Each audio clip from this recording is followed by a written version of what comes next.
चिराग पासवान जिंदाबाद।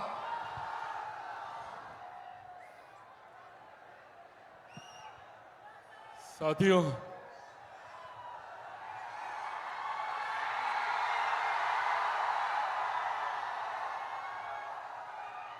सबसे पहले मैं मां पूरन देवी के चरणों में नमन करते हुए, उनका आशीर्वाद लेते हुए आज यहां सर्वप्रथम बिहार के पूर्व मुख्यमंत्री परम आदरणीय भोला पासवान शास्त्री जी को याद करता हूं, उनको नमन करता हूं। आज मेरे लिए ये सौभाग्य की बात है कि आज एक ऐसे दिन हम लोग इस कार्यक्रम का आयोजन कर रहे हैं जब आज आदरणीय भोला पासवान शास्त्री जी का जयंती दिवस है और आज उन्हीं की धरती पर हम सब यहां पर मौजूद हैं।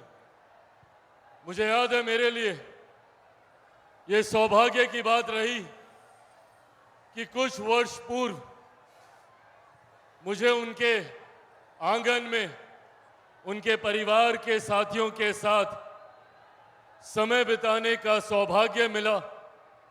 आज उनके परिवार के सदस्य, उनके भतीजे आदरणीय वीरेंद्र जी पासवान जी भी यहाँ पर मौजूद हैं। ऐसे में आज के दिन का महत्व और ज्यादा बढ़ जाता है। जिस तरीके से भोला पासवान जी ने बिहार का नेतृत्व करते हुए बिहार को एक नई दिशा देने का काम किया, उसी तरीके से हमारी ये नव संकल्प महासभा, जिसको बिहार के अलग अलग संभाग में आयोजित करते हुए आज ये अंतिम सभा सीमांचल के इलाके में पूर्णिया में आज आयोजित की गई। इस सभा की शुरुआत हम लोगों ने शाहबाद के आरा जिला से हम लोगों ने इसकी शुरुआत की। नालंदा के राजगीर होते हुए हम लोग सारण, सिवान, छपरा, मुंगेर, गया जी, तमाम जगह से ये सभा होते हुए आज अंतिम सभा चुनाव से पहले हम लोग यहाँ पूर्णिया में आयोजित कर रहे हैं, जिसमें लगभग 6 जिले मिलाकर कटिहार, पूर्णिया, अररिया, किशनगंज, सहरसा, मधेपुरा, सुपौल, लगभग 7 जिलों को मिलाकर आज हम लोगों ने इस सभा को आयोजित करने का कार्य किया। इसके पीछे का उद्देश्य क्या है? जब हम लोग नव संकल्प की बात करते हैं, क्या है ये नव संकल्प? नव संकल्प हमारे बिहार को विकसित राज्य बनाने का संकल्प है। नव संकल्प बिहारियों को अपना खोया हुआ गौरव, स्वाभिमान दिलाने का संकल्प है। नव संकल्प हमारी महिलाओं को सम्मान, बुजुर्गों को अधिकार और युवाओं को रोजगार दिलाने का संकल्प है। नव संकल्प बिहार को फर्स्ट और बिहारियों को फर्स्ट बनाने का संकल्प है। इसी लक्ष्य, इसी उद्देश्य के साथ हम लोग आगे बढ़ने का काम कर रहे हैं। और आज जब चुनाव की दहलीज पर बिहार खड़ा है, तो आज की ये मुलाकात और ज्यादा खास हो जाती है। आप सब जानते हैं कि अब बिहार में आने वाले दिनों में विधानसभा के चुनाव घोषित होने वाले हैं और ये विधानसभा के चुनाव निर्धारित करेंगे हम लोगों के आने वाले 5 साल का भविष्य, और ये 5 साल हर व्यक्ति के जीवन में महत्वपूर्ण होते हैं।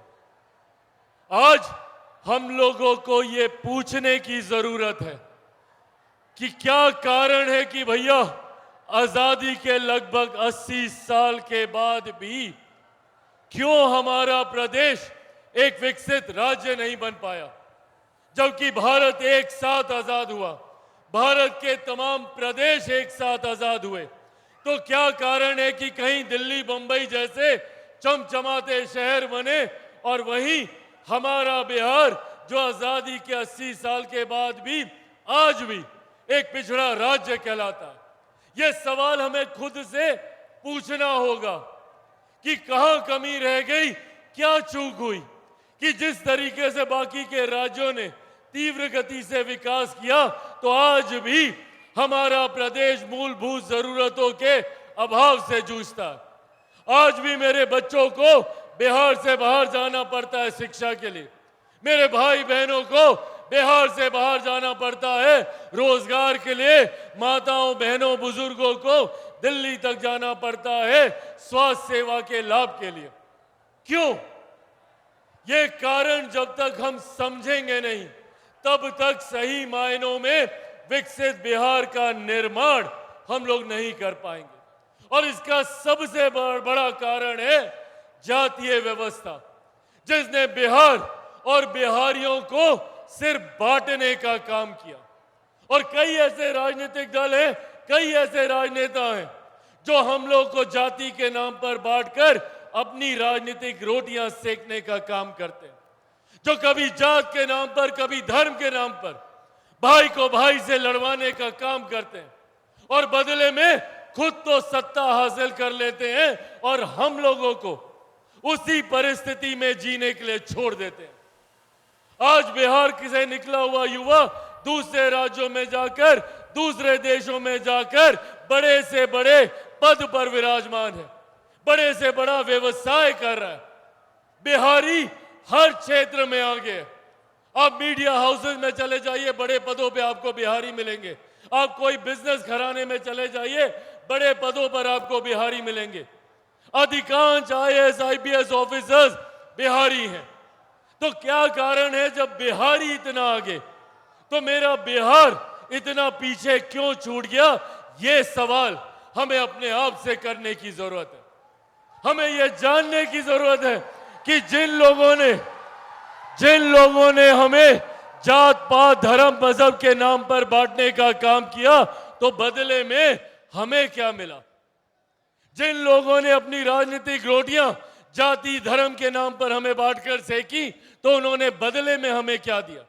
आज कई ऐसे राजनीतिक दल हैं, राजद जैसी पार्टी जो सीने पे तमगे की तरह एमवाई समीकरण को लेकर चलती है। क्या है उनका ये एमवाई समीकरण? हम लोगों को धर्म के नाम पर बांटना और जाति के नाम पर बांटना, ये है उनका एमवाई समीकरण। आपने बांटा, हम बटे भी। 15 साल 90 का पूरा दशक दे दिया, एक पूरी पीढ़ी हम लोगों की चली गई आप पर विश्वास करते हुए, पर बदले में हमें क्या मिला? एम को क्या मिल गया, वाई को क्या मिल गया? आज सब उसी बदहाल परिस्थिति में है। इसीलिए साथियों आज आग्रह करने आया हूं, जरूरत है हमें एकजुट होने की, हमें एकत्रित होने की। हमें इस बात को समझने की जरूरत है कि जिन लोगों ने हमें बांटा उन्होंने अपना घर तो सजा लिया, पर हम लोगों को उसी बदहाली में जीने के लिए छोड़ दिया। आज की तारीख में मैं भी एक एमवाई समीकरण के साथ आगे बढ़ने का काम कर रहा हूं, पर मेरे एम में महिलाएं हैं जो कि हमारे देश की ही नहीं दुनिया की आधी आबादी हैं। मेरे वाई में युवा है जो हमारे देश की, हमारे प्रदेश की सबसे बड़ी आबादी है। और मैं आग्रह करूंगा अपने तमाम युवा साथियों से कि पहचानिए अपनी ताकत को, पहचानिए अपनी ताकत को। 65% युवा बिहार में ऐसा है जिसकी आयु 35 वर्ष से कम है।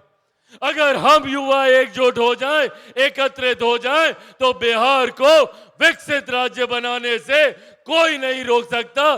जरूरत है हमें एकजुट होने की।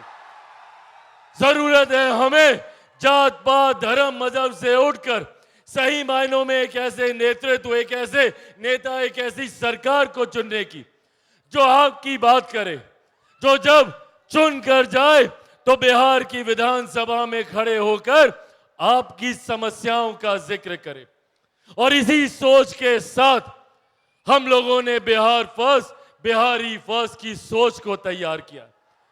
और मैंने सालों दिए हैं बिहार फर्स्ट, बिहारी फर्स्ट को तैयार करने के लिए। बिहार फर्स्ट, बिहारी फर्स्ट बिहार की हर समस्या का समाधान है। भले वो बिहार में बाढ़ सुखाड़ की समस्या हो, वो यहाँ पे रोजगार की समस्या हो, यहाँ पे शिक्षा की समस्या हो, यहाँ की स्वास्थ्य सेवाओं की समस्या हो, यहाँ के किसानों की समस्या हो, यहाँ के मजदूरों की समस्या हो। आज हम लोगों ने बिहार फर्स्ट, बिहारी फर्स्ट के माध्यम से सिर्फ समस्याओं का जिक्र नहीं, उसके समाधान पे हम लोगों ने काम करने का कार्य किया। मैं चाहता हूं कि जब हम लोग मजबूती से आए तो आपके लिए समस्या की बात ना करें, उसका समाधान आपको करके दें, ताकि आने वाले दिन में मेरे किसी भाई बहन बच्चा बच्ची को बिहार छोड़कर बाहर ना जाना पड़े, उसको अपना राज्य छोड़कर बाहर ना जाना पड़े। आपको अपने राज्य में, अपने जिले में, संभवतः अपनी प्रखंड, अपनी पंचायत में आपको रोजगार के अवसर मिले, इस सोच के साथ चिराग पासवान आगे बढ़ने का काम कर रहा है। साथियों, मैं एक ऐसे परिवार से आता हूं जिन्होंने अपना पूरा जीवन बिहार, बिहारियों के लिए समर्पित करने का कार्य किया। मेरे नेता, मेरे पिता आदरणीय रामविलास पासवान जी ने, उनसे जितना बन पड़ा उन्होंने बिहार और बिहारियों के लिए करने का काम किया। पर मैं जानता हूं कि अभी भी उनके सपने अधूरे हैं, अभी भी उनके कई कार्य अधूरे हैं। ऐसे में उनके सपनों को पूरा करने के सोच के साथ निकला हूं। यहां पे मौजूद हर बुजुर्ग जिसने बिहार को विकसित राज्य बनने की सोच रखी, उनके सपनों को पूरा करने निकला हूं। हमारी पिछली पीढ़ी ने बहुत संघर्ष किया, अब जरूरत है इस संघर्ष पर पूर्ण विराम लगाने की।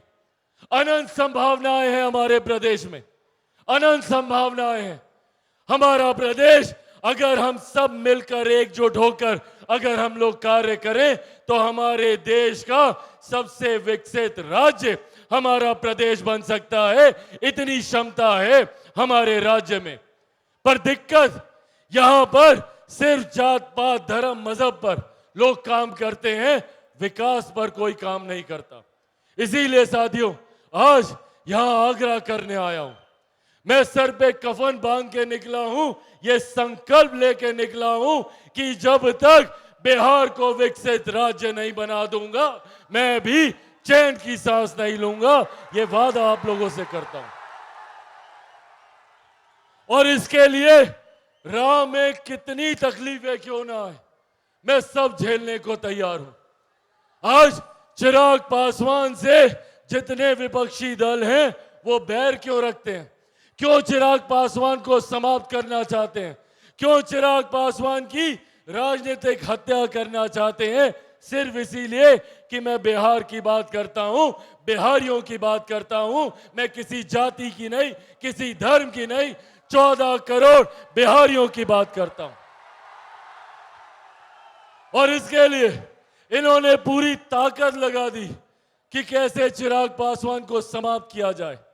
षड्यंत्र पे षड्यंत्र रचे गए, मेरी पार्टी को समाप्त किया गया ये सोचकर कि चिराग पासवान डर जाएगा, टूट जाएगा, पर नहीं डरा चिराग पासवान।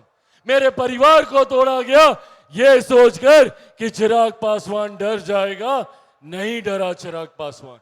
मुझे मेरे घर से बाहर फेंक दिया गया ये सोचकर कि चिराग पासवान डर जाएगा, नहीं डरा चिराग पासवान।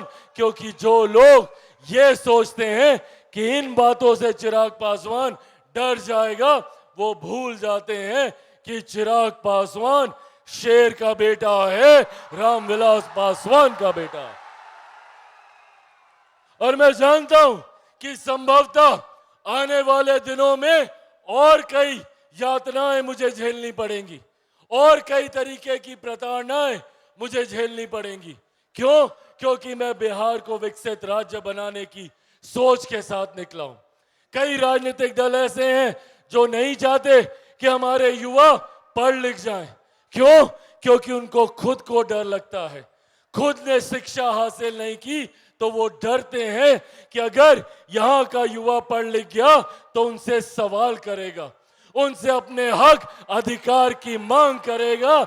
इस बात से डरते हैं, इसीलिए वो चाहते हैं कि यहाँ के युवा बाहर चले जाएं, ताकि घर के बुजुर्गों को जात पात धर्म मजहब में उलझाकर फिर अपने MY समीकरण को ये लोग साधने का काम करें। साथियों, एक ईमानदार सोच, एक ईमानदार लक्ष्य के साथ मैं निकला हूं। मुझे मेरी महत्वाकांक्षाएं मायने नहीं रखती, मायने रखता है तो आपकी तकलीफें। मुझे मेरी चिंता नहीं है तो चिंता है तो मेरे युवा साथियों के भविष्य की, मेरे बच्चों के भविष्य की और आने वाली पीढ़ी के उज्जवल भविष्य के लिए मैं कुछ भी करने को तैयार हूं। मैं किसी भी तरीके की तकलीफ सहने को तैयार हूं। बस मैं इतना चाहता हूं कि मेरी इस मुहिम में आप भी मेरा साथ दें। मैं चाहता हूं कि बिहार फर्स्ट, बिहारी फर्स्ट की सोच को आप लोग घर घर तक पहुंचाने का काम करें। चिराग पासवान अकेला इसमें कुछ नहीं कर सकता। चिराग पासवान को जरूरत है तो कदम कदम पर आप सबके साथ की, आप सबके सहयोग की। दीजिएगा मेरा साथ। उसके लिए सबको चिराग पासवान बनना होगा। बनेंगे चिराग पासवान? ऐसे नहीं, दोनों हाथ उठा के बताइए, बनेंगे चिराग पासवान? बनेंगे चिराग पासवान? बनेंगे चिराग पासवान? साथियों, बस मेरा साथ दीजिए। एक ईमानदार सोच के साथ, एक विकसित बिहार बनाने के लक्ष्य के साथ निकला हूं। आज मुझे गर्व होता है कि मेरी रगों में एक ऐसे नेता का खून है जो जिस मंत्रालय में गए उन्होंने उस मंत्रालय के माध्यम से बिहार और बिहारियों के लिए जितना कर सकते थे करने का कार्य किया। आज मुझे गर्व होता है कि भैया, देश की एक बड़ी आबादी, आज भी देश में 81 करोड़ लोगों को मुफ्त में अनाज दिया जा रहा है। तो ये सोच मेरे नेता, मेरे पिता आदरणीय रामविलास पासवान जी की है। आज जो मेरे युवा साथी हाथ में मोबाइल फोन लेकर निकले हैं, ये मोबाइल फोन मेरे नेता आदरणीय रामविलास पासवान जी की सोच है। उनका सपना था कि ये मोबाइल फोन हर रिक्शा वाला, हर ठेला वाला के हाथ में हो, बैंगन के भाव ये मोबाइल फोन बिके। इस सपने के साथ उन्होंने इसको घर घर पहुंचाने का कार्य किया। साथियों, उनकी इसी सोच को आगे लेकर चलने का कार्य कर रहा हूं। उनके इसी अधूरे सपने को पूरा करने का प्रयास कर रहा हूं। आज मुझे गर्व होता है कि मेरी रगों में एक ऐसे नेता का खून है जिन्होंने 5 दशक से ज्यादा, 50 साल से ज्यादा जिन्होंने हमारे बिहार को देने का काम किया, सार्वजनिक जीवन में रहने का काम किया। पर इन 50 सालों में कोई 1 रुपया तो क्या, 1 पैसे तक का आरोप मेरे नेता पे नहीं लगा सकता। इस बात का गर्व है मुझे। साथियों, इसी सोच के साथ चिराग पासवान आगे बढ़ रहा है और मैं खास तौर पे अपने युवा साथियों से इस बात का आह्वान करूंगा। अब चुनाव दूर नहीं है, ऐसे में आप सबको एकजुट होकर, एकत्रित होकर, जात पात धर्म मजहब से उठकर, अगर हिंदुस्तान में कोई एक फर्क है, कोई एक भेद है, तो वो बस इतना कि एक अमीर जो अमीर होता जा रहा है, दूसरा गरीब जो गरीब होता जा रहा है। जब तक इस अमीरी गरीबी की खाई को हम लोग भरने का काम नहीं करेंगे, तब तक हम लोग विकसित बिहार का निर्माण नहीं कर पाएंगे। और यकीन मानिए, इस गरीबी जाति में हर जात पात धर्म मजहब के लोग हैं। जरूरत है हमें सबको एक साथ लेकर, सबको एकजुट कर आगे बढ़ने की। साथियों, मेरी इस लड़ाई में मैं निरंतरता में बिना डरे, बिना झुके, बिना घबराए आगे बढ़ने का काम कर रहा हूं। बस इसमें आप सबका मजबूत साथ मुझे, मेरे पार्टी के तमाम नेता कार्यकर्ताओं का हौसला बढ़ाने का काम करेंगे। आज मुझे खुशी है इस बात की कि आज मेरे पार्टी के नेता कार्यकर्ताओं की वजह से बिहार फर्स्ट, बिहारी फर्स्ट की सोच बिहार के हर एक गांव, हर एक घर तक पहुंचने का काम कर रही है। अब इस सोच को धरातल पर उतारने की जिम्मेदारी आप सबकी है, खास तौर पे मेरे तमाम युवा साथियों की है। दीजिएगा ना मेरा साथ? साथियों, बस आप मेरा साथ दीजिए, बदले में विकसित बिहार मैं आपको बना कर दूंगा, ये वादा आप सबसे करके जाता हूं। साथियों, आज यहां आने के लिए मैं आप सबका हृदय से आभार प्रकट करता हूं।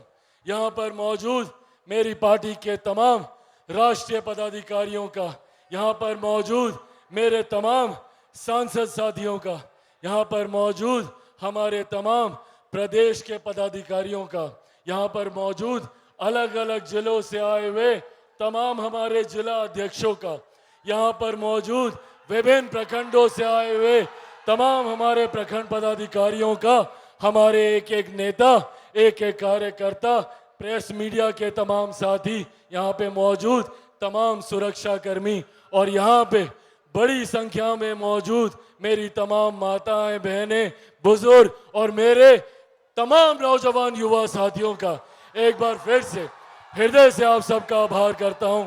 बहुत बहुत धन्यवाद। जय हिंद, जय बिहार। लोक जनशक्ति पार्टी रामविलास जिंदाबाद। लोक जनशक्ति पार्टी रामविलास जिंदाबाद। आदरणीय रामविलास पासवान अमर रहे। आदरणीय रामविलास पासवान अमर रहे। आदरणीय भोला पासवान शास्त्री अमर रहे। आदरणीय भोला पासवान शास्त्री अमर रहे। अमर रहे, अमर रहे। Bihar first, Bihari first, Bihar first, Bihari first, Bihar first, Bihari first, Bihar first, Bihari first, Bihar first. Bihari first. बहुत बहुत धन्यवाद साथियों। जय हिंद, जय बिहार।